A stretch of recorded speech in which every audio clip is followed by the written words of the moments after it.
안녕하세요. 가랑비처럼 책으로 삶을 촉촉하게 하는 책몽우입니다. 우리가 직관적으로 느끼는 현재의 세계 상황은 어떤가요? 우리가 세상을 바라보는 방식은 얼마나 사실에 가까울까요? 전쟁, 기아, 환경오염, 끊임없는 갈등, 여러분이 매일 접하는 세상의 모습은 어떤가요? 상황이 나쁘고 심지어 점점 더 나빠지고 있다고 느끼시나요? 혹시 여러분은 전 세계 인구의 3분의 2가 빈곤국에 살고 있다고 생각하시나요? 아니면 지난 20년 동안 세상이 전반적으로 더 좋아졌다고 생각하시나요? 오늘 저희가 주목할 책은 바로 이 근본적인 질문에 답을 던지는 기념비적인 저작, 팩트플리스입니다. 우리는 일상 속 뉴스, SNS, 미디어의 자극적인 이야기들로 세상에 대한 막연한 불안과 오해를 만들며 왜곡된 인식을 가지게 됩니다. 팩트플리스는 바로 그 왜곡을 꿰뚫고 통계와 사실에 기반해 세상을 다시 볼 수 있게 해줍니다. 이 책의 저자는 스웨덴의 세계적인 의사이자 공중보건 전문가, 그리고 통계학자인 한스 로슬링과 그의 아들 올라 로슬링, 며느리 안나 로슬링 렐룬드입니다. 한스 로슬링은 여러 테드 강연과 연구를 통해 데이터로 세상을 보는 통찰을 대중에게 전파해왔습니다. 로슬링은 2017년 세상을 떠났지만 이 책은 그의 마지막 메시지이자 지적 유산 중 하나로 평가됩니다. 이 책은 한국에서는 김영사에서 출간되었으며 이 책이 던지는 메시지는 단순한 지식을 넘어 세상을 바라보는 태도를 혁명적으로 바꿉니다. 이 책이 출간 이후 단순한 베스트셀러를 넘어서 다양한 분야에서 회자된 바 있습니다. 세계적인 혁신가이자 자선가인 빌 게이츠는 이 책을 내가 읽은 가장 중요한 책이라고 극찬하며 심지어 미국 모든 대학 졸업생에게 직접 이 책을 선물해서 큰 화제가 되기도 했습니다. 빌 게이츠는 한스 로슬링의 통찰이 인류 발전의 은밀하고 조용한 기적을 이야기한다고 평가했습니다. 버락 오바마 전 대통령도 이 책을 반드시 읽어야 할 목록 5권 안에 포함시켰습니다. 학계 쪽에서도 스티븐 핑커 교수는 이 책의 데이터를 통해 인지적 오류와 편견을 드러내는 매우 중요한 작업이라고 평가했습니다. 이처럼 팩트플리스는 단순한 교양서가 아니라 탈진실의 시대의 막연한 두려움과 확증 편향을 이기고 팩트의 중요성을 일깨우는 세계적인 역작으로 평가받고 있습니다. 팩트플리스는 사실 충실성을 의미합니다. 즉, 사실의 근거에서 세계를 바라보고 이해하려는 태도와 관점을 말합니다. 하지만 이 책에선 우리는 세상을 너무 비관적으로 왜곡된 시선으로 본다는 문제의식에서 출발합니다. 로슬링은 전 세계 수천 명에게 세계 현실에 대한 13가지 질문을 던졌을 때 인간의 평균 정답률이 16%에 불과했고 심지어 침팬지가 무작위로 찍었을 때의 정답률 33%보다 낮았다는 충격적인 사실을 공개합니다. 왜 우리는 세상을 이토록 비관적이고 왜곡되게 바라보는 걸까요? 저자는 사람들이 사실보다 직관 혹은 감각에 의존함으로써 생기는 여러 인지적 오류, 즉 본능적으로 세상을 오해하는 경향들을 10가지 본능으로 정리합니다. 이러한 인간의 비합리적 본능을 과학적인 데이터와 명확한 통계를 바탕으로 하나씩 무너뜨리며 우리가 생각하는 것과 달리 세상은 꾸준히 진보하고 있다는 사실을 증명합니다. 우리는 드라마틱하게 포장된 세상의 모습 때문에 불필요한 공포와 스트레스에 시달리고 있습니다. 이 책은 그 모든 오해와 편견을 걷어내고 우리에게 마음의 평화를 주는 데이터를 제시합니다. 이제 우리는 세상을 잘못 파악하는 인간의 비합리적인 본능 10가지가 무엇인지, 그리고 그 본능을 극복하고 사실에 근거한 세계관, 즉 팩트플리스를 어떻게 습득할 수 있는지 지금부터 책몽우와 함께 하나씩 정리해볼까요? 서론에서 말씀드렸듯이 우리는 세상이 실제보다 훨씬 극적이고 비관적이라고 착각합니다. 저자 한스 로슬링은 이 착각의 근원을 우리의 마음에 내재된 10가지 비합리적인 본능에서 찾습니다. 이 본능들은 수백만 년 전 생존을 위해 발달했지만 21세기 복잡한 세계를 이해하는 데는 오히려 방해가 됩니다. 지금부터 이 10가지 본능과 이를 극복하고 사실에 근거한 세계관을 갖는 방법을 차례로 살펴보겠습니다. 이 10가지 본능은 마치 우리가 세상을 볼 때 쓰는 왜곡된 렌즈와 같습니다. 이 렌즈를 벗어 던질 때 비로소 우리는 세상의 참모습을 발견하고 진정한 문제에 집중할 수 있습니다. 우리가 지금부터 집중할 요점은 단순히 세상이 좋아졌다는 긍정론이 아니라 세상은 좋아지고 있지만 여전히 심각한 문제가 존재하며 데이터를 통해 그 문제를 더 잘 해결할 수 있다는 현실주의입니다. 가장 먼저 우리의 인식을 왜곡하는 것은 바로 간극 본능입니다. 이는 우리가 세상을 흔히 부자 나라와 가난한 나라처럼 두 개의 대립하는 진영으로 나누고 그 사이에 거대한 간극이 있다고 착각하는 본능입니다. 하지만 로슬링의 데이터는 이 이분법적 사고가 완전히 틀렸다고 말합니다. 세상은 더 이상 개발도상국과 선진국으로 나뉘지 않습니다.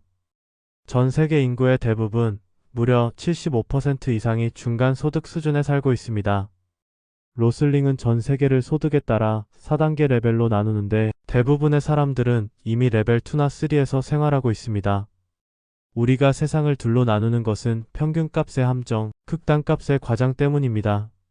뉴스는 종종 가장 극적인 사례, 즉 가장 부유하거나 가장 가난한 사람들의 이야기를 보여주기 때문이죠. 간극 본능을 억제하려면 대부분은 중간에 있다는 사실을 기억해야 합니다. 데이터를 볼 때 평균보다는 분포를 확인하고 서로 다른 그룹 간에 겹치는 부분이 있는지 찾아보세요. 세상은 극단이 아닌 연속적인 스펙트럼입니다. 두 번째는 부정 본능입니다. 우리는 상황이 점점 더 나빠지고 있다고 믿는 경향이 있습니다. 특히 뉴스는 나쁜 소식에 집중합니다. 왜냐하면 나쁜 소식이 좋은 소식보다 뉴스 가치가 높기 때문입니다. 하지만 객관적인 데이터는 우리의 인식을 반박합니다. 지난 20년간 극빈층 비율은 절반으로 줄었고 평균 수명은 꾸준히 증가했으며 아동 사망률은 대폭 감소했습니다. 전쟁으로 인한 사망자나 자연재해 사망자 수도 장기적으로 볼 때 줄어들고 있습니다. 이는 세상은 완벽하다는 의미가 아닙니다. 여전히 심각한 문제들이 많지만 수많은 사람들이 조용하고 점진적으로 상황을 개선해왔다는 것을 의미합니다. 부정 본능을 억제하는 핵심은 나쁨과 좋아지고 있음을 구별하는 것입니다. 세상에 나쁜 일은 여전히 많지만 동시에 좋아지고 있는 지표들도 많습니다. 중요한 것은 작은 개선에 주목하고 과거의 데이터와 비교하여 변화의 속도를 확인하는 것입니다. 나는 감사하고 싶다는 단순한 감사가 아니라 데이터가 개선을 보여준다는 사실을 받아들이는 용기가 필요합니다. 세 번째는 직선 본능입니다. 그래프의 선이 현재처럼 곱게 계속 올라가거나 내려갈 것이라고 믿는 것입니다. 하지만 인구 증가, 온도 상승, 경제 성장 이 모든 건 직선이 아닌 곡선으로 변화합니다. 인구도 마찬가지입니다. 로슬링은 미래 인구가 폭발하지 않을 것이라 예측합니다. 그 이유는 교육 수준의 향상, 여성의 사회 참여, 피임 보급률 증가 때문이죠. 성장은 계속되지만 결국 안정된다. 세상의 변화는 단순하지 않다는 걸 기억해야 합니다. 네 번째는 공포 본능입니다. 극적인 공포는 우리의 이성적인 판단을 마비시킵니다. 테러, 비행기 사고, 자연재해 같은 극히 드문 사건들이 끊임없이 보도되면서 우리는 세상이 위험하다고 느끼지만 사실은 그 어느 때보다 안전합니다. 공포 본능을 억제하려면 위험을 계산해야 합니다. 실제 위험은 노출과 가능성의 곱입니다. 로슬링은 두려움을 느끼는 순간 판단은 마비된다고 말합니다. 공포는 현실보다 감정에 반응하게 만드는 왜곡의 렌즈죠. 우리는 두려움을 느낄 때마다 이렇게 물어야 합니다. 이건 실제 위험인가 아니면 감정의 과장인가? 두려운 상황일수록 데이터를 확인하고 과장된 이미지와 이성적인 판단을 분리해야 합니다. 다섯 번째는 크기 본능입니다. 우리는 숫자의 크기에 압도되어 가장 중요한 숫자를 놓치거나 맥락 없이 큰 숫자를 믿는 경향이 있습니다. 예를 들어 100만 명의 아동이 굶주린다는 사실은 충격적이지만 이 숫자를 전체 아동 인구 대비 비율이나 작년 대비 증감률과 같은 비교 대상 없이 보면 의미가 왜곡될 수 있습니다. 데이터를 제대로 읽는다는 건 단순히 숫자를 외우는 게 아니라 비교할 줄 아는 감각을 기르는 일입니다. 로슬링은 이렇게 말합니다. 숫자를 볼 땐 반드시 비율을 함께 봐라. 크기 본능을 억제하는 방법은 항상 비율과 맥락을 찾는 것입니다. 큰 숫자가 단독으로 있을 때는 항상 위험 신호로 받아들이고 다른 관련 데이터와 비교해 봐야 합니다. 여섯 번째는 일반화 본능입니다. 소수의 사례나 자신이 속한 그룹의 경험을 전체 집단의 특성으로 확대 해석하는, 즉 성급한 일반화와 편견을 만드는 본능입니다. 우리가 특정 국가나 인종, 종교에 대해 가지는 스테레오타입이 바로 이 본능에서 나옵니다. 아프리카 하면 가난하다, 중동 하면 전쟁, 중국 하면 공산주의 같은 단순한 프레임들. 하지만 세상은 훨씬 다층적이고 복잡합니다. 로슬링은 분류는 편리하지만 위험하다고 경고합니다. 비슷한 것처럼 보여도 세부를 들여다보면 다양성과 변화의 스펙트럼이 있죠.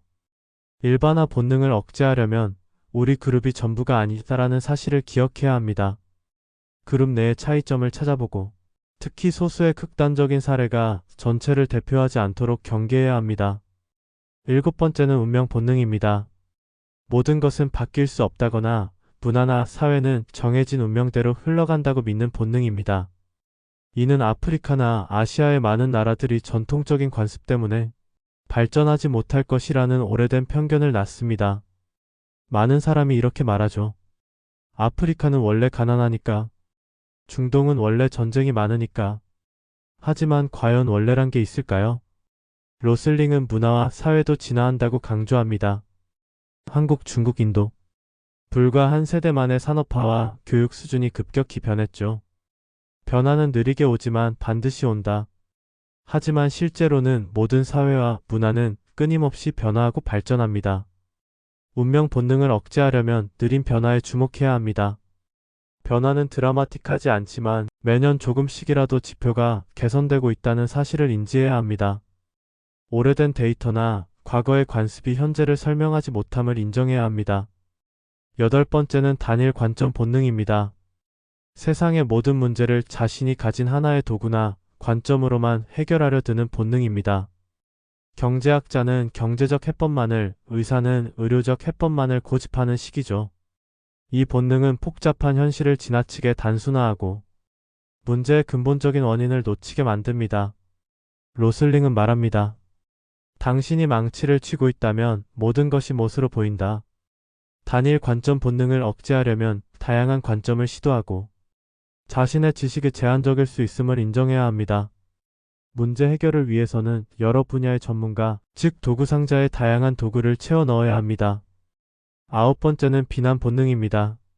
나쁜 일이 일어났을 때 명확하고 단순한 나쁜 사람이나 나쁜 대상을 찾아 비난하고 싶어하는 본능입니다. 하지만 로슬링은 이렇게 말합니다. 비난은 이해를 막는다. 비난은 일시적 통쾌함을 주지만 문제를 해결하지는 못합니다. 진짜 원인을 찾으려면 사람보다 시스템과 구조를 봐야 합니다. 누가 잘못했나가 아니라 무엇이 잘못됐나를 물을 때 비로소 변화가 시작됩니다.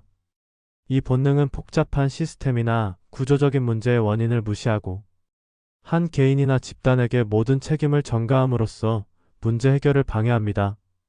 예를 들어 기근이 발생했을 때 부패한 정치인만을 비난하는 것은 쉽지만 실제 기근은 기후변화, 농업 시스템의 비효율성, 국제 무역 정책 등 다양한 요인이 복합적으로 작용한 결과입니다.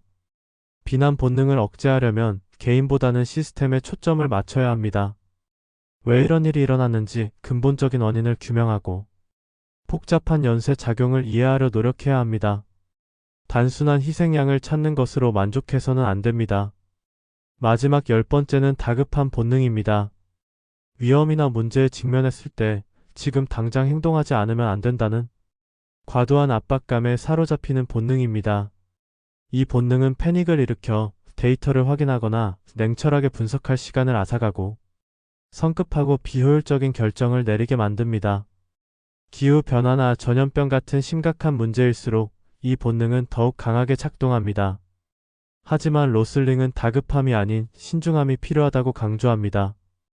다급한 본능을 억제하려면 정보의 출처를 확인하고 최악의 시나리오를 예측하되 냉정하게 데이터에 근거해야 합니다. 지금 아니면 안 된다는 말에 현혹되기보다 작은 단계들을 차분히 계획하고 실행하는 것이 훨씬 효과적입니다. 스트레스 상황일수록 침착하게 데이터를 확인하고 결정할 충분한 시간을 확보해야 합니다. 여기까지 책몽우와 함께 10가지 비합리적인 본능이라는 내용을 정리해 보았습니다. 팩트폴리스는 단순한 통계책이 아니었습니다. 이 책은 우리가 세상을 바라보는 눈에 씌워져 있던 왜곡된 렌즈를 벗겨내는 고통스럽지만 궁극적으로 해방감을 주는 과정이었습니다. 데이터 불안을 치유하는 치료제. 저자 한스 로슬링은 이 책을 통해 우리에게 질문을 던졌습니다. 당신은 세상을 있는 그대로 보고 있는가? 우리가 세상을 부정적으로 보는 것은 세상이 실제로 나쁘기 때문이 아니라 우리 마음속 10가지 본능이라는 극적인 세계관에 사로잡혀 있기 때문입니다. 이 본능들은 끊임없이 우리에게 공포를 주입하고 세상을 우리와 그들로 나누게 하며 모든 것이 파국으로 치닫고 있다는 절망감을 안겨주었습니다. 하지만 로슬링 교수가 제시한 팩트는 다릅니다. 세상이 하루아침에 유토피아가 되지는 않을 것입니다. 여전히 심각한 문제들이 존재합니다. 그러나 우리는 더 이상 낡은 사고방식에 갇혀있지 않아도 됩니다. 세상은 나쁘지만 동시에 좋아지고 있다는 이 이중적인 현실, 즉 사실 충실성을 받아들이는 것이 진정한 해방입니다. 이 깨달음은 불필요한 공포를 걷어내고 우리가 이미 이룩한 진보를 동력 삼아 남은 문제들을 해결하는 데 집중할 용기를 줍니다. 팩트폴리스는 거창한 학문이 아니라 마치 건강한 식습관이나 규칙적인 운동처럼 일상의 습관이 되어야 합니다. 오늘부터 우리의 10가지 본능을 억제하고 사실 충실성을 습득할 수 있는 구체적인 5가지 습관을 다시 한번 마음속에 새겨봅시다. 첫 번째, 간극 본능과 크기 본능을 억제하기 위해 데이터를 볼 때 평균 대신 분포를 확인하고 큰 숫자는 반드시 비율과 맥락 속에서 비교하세요. 세상은 둘로 나뉘지 않았고 숫자의 크기가 전부가 아닙니다. 두 번째, 부정 본능과 운명 본능을 억제하기 위해 뉴스에 매몰되기보다 과거와 현재를 비교하여 작은 개선에 주목하세요. 문화와 사회는 느리지만 반드시 진화한다는 사실을 믿어야 합니다. 세 번째, 공포 본능과 다급한 본능을 억제하기 위해 두려운 상황일수록 멈추고 위험을 계산하세요. 노출과 가능성을 분리하고 성급한 결정 대신 침착하게 단계적인 계획을 세우는 신중함을 유지해야 합니다. 네 번째, 비난 본능을 억제하기 위해 문제가 발생했을 때 단순한 희생양을 찾는 데 만족하지 마세요. 개인보다는 시스템과 구조적 원인에 집중해야 진정한 해결책을 찾을 수 있습니다. 다섯 번째, 단일 관점 본능과 일반화 본능을 억제하기 위해 자신이 가진 하나의 도구가 전부가 아님을 인정하고 다양한 관점을 수용하십시오. 또한 소수의 극단적인 사례로 전체를 판단하는 성급한 일반화를 경계해야 합니다. 책몽우가 전하는 팩트폴리스의 렌즈. 오늘부터 이 새로운 렌즈를 착용하고 데이터를 통해 더 정확하고 희망적이며 능동적인 삶을 살아가시기를 응원하겠습니다. 가랑비처럼 책으로 삶을 촉촉하게 하는 책몽우였습니다. 감사합니다.